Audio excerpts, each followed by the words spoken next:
Le Zohar ce matin, Parashat Tzav, le Zohar il va parler de la fin de la fête de Sukkot.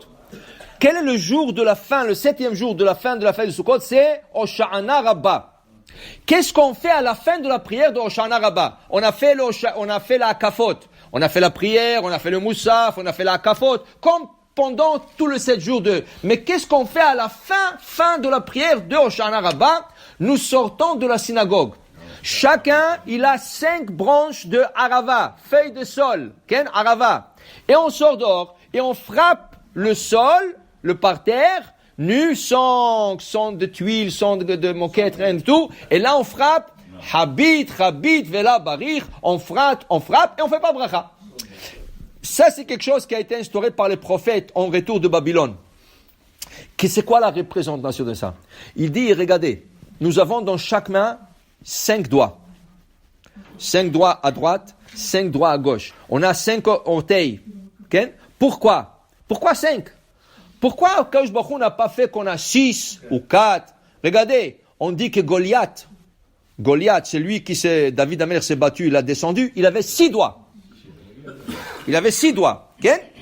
Il y a une question dans la halakha, est-ce que 6 doigts, c'est un moum? C'est un défaut physique. On dit que 6, c'est... Pourquoi? Il a 6 doigts. Qu'est-ce qu'il y a? Okay? Il y a une question. Quelqu'un qui a 6 doigts, est-ce qu'il a le droit de faire une chirurgie plastique pour enlever la... Alors on te dit, s'il est déjà marié, il n'a pas le droit. S'il n'est pas marié, et ce doigt supplémentaire va lui causer comme un blocage pour se marier parce que les filles ne voudront pas de lui, alors il pourra le faire. Une fille, c'est sûr qu'elle peut. Quand une fille peut faire une chirurgie plastique du nez, un homme n'a pas le droit de faire une chirurgie plastique du nez, à moins qu'il trouve pas un chidour, il n'arrive pas. Ça veut dire que la chirurgie plastique, c'est pas si simple, c'est pas un permis. Pourquoi? Tu es en train de déformer le corps que Hachem t'a donné. Si Hachem voulait que tu sois comme ça, tu es comme ça. Maintenant, tu dis, comment je peux me marier, comment je peux avoir des enfants. Si c'est une fille, c'est plus délicat. Alors on dit, oui, la fille, elle a besoin de ça. C'est quelque chose pour la beauté de la femme. C'est ça, Botox, c'est tout ça. Mais exact. Mais les hommes, c'est pas si simple. S'il y a une raison valable, alors il demandera un rabbin et il fera son chirurgie plastique. Mais pour te dire 6 doigts, c'est un défaut physique. Pourquoi il y a 5? Les 5 doigts représentent les 5 lettres finales alphabétiques. Nous avons 22 lettres alphabet. Aleph, Bet, Gimel, Dalet, He, Vav, Zayin, jusqu'à Taf. Là, tu arrives à Taf, il y a 5 lettres finales. Il y a Kaf Sophite, il y a même Sophite. Il y a Nun Sophite. Tu as Tzadik Sophite. P Sophite. Chaf Sophite. Pourquoi rien que 5 lettres finales? Les 5 lettres finales sont en correspondance avec le nom doigt. Il y a 5, alors, d'abord, il y a les lettres initiales. Il y a même c'est le doigt, le pouce droit. Le pouce gauche, même Sophite. Index droit, Nun. Index gauche, Nun Sophite. Majeur droit, Tzadik. Majeur gauche, Tzadik Sophite. Annuaire droit, auriculaire. Non, auriculaire. Annuaire droit, paye. Annuaire gauche, paye Sophite. Auriculaire droit, Chaf. Auriculaire gauche, Chaf Sophite. Les 5 doigts de gauche représentent la rigueur. Le lettre finale d'alphabet, pourquoi il y a des lettres finales d'alphabet? Pourquoi il n'y a que 5? Pourquoi il n'y a pas Aleph Sophite? Pourquoi il n'y a pas Gimel Sophite?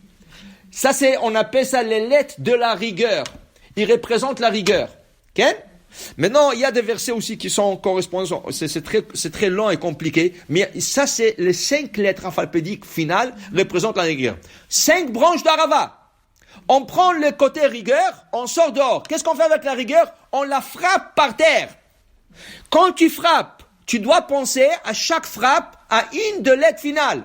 Même Sophite, Nun Sophite, Tzadik Sophite, Pei Sophite, Rav Sophite, Mansapar. Tu penses à ça, tu es en train d'adoucir ce jour-là, le 7e jour de Sukkot, tu es en train d'adoucir la rigueur. En quoi, dit le Zohar ce matin? Parce que c'est la fin de la période de l'été et nous demandons maintenant la pluie. s'il y aura la rigueur dans le monde, il n'y aura pas de pluie, il y aura de la sécheresse. S'il y aura de la sécheresse, il y aura de la famine. S'il y aura de la famine, il y aura des gens qui vont mourir. Chas v'shalom. C'est la rigueur dans le monde. Il faut qu'on adoucisse la rigueur. Il faut que l'année soit abondante de pluie. Alors il dit ici, tu sors dehors et tu frappes le parterre. Parce que c'est le parterre qui a besoin. C'est le parterre qui a besoin la pluie. Okay? Alors tu frappes la rigueur contre le parterre et tu emmènes la bonté et tu emmènes le hesed. Tellement important cette prière. Alors maintenant, c'est pas rien que ça. Maintenant que tu as frappé les 5 branches d'Arava, on dit ils sont kadosh. En quoi ils sont kadosh? Regardez. Les Ashkénazes ne les jettent pas. Tous les Ashkénazes, ils prennent les branches d'Arava, ils les mettent sur les Echal. Eux, ils ont des Echal qui ne montent pas jusqu'au plafond. Le Echal, il descend un peu. Alors, ils le font exprès. Pourquoi? Tout le monde ramasse le Haravot et il le met sur le Echal. Quand tu rentres dans une synagogue Ashkénaze, regarde le Echal, tu vas trouver plein de branches de Harava. Jusqu'à Pessah. Pessah, il ramasse tout ça et il le brûle. Pour ne pas le jeter, c'est kadosh. Ça adoucit la rigueur, ça t'a fait du bien, ça. Pour nous, qu'est-ce qu'on fait avec? Pour nous, qu'est-ce qu'on fait avec?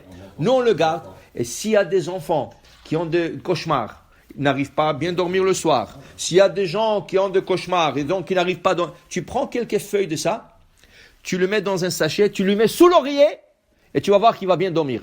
Tu vas en route. Prends un petit sachet avec le feuille de harava que tu as frappé toi.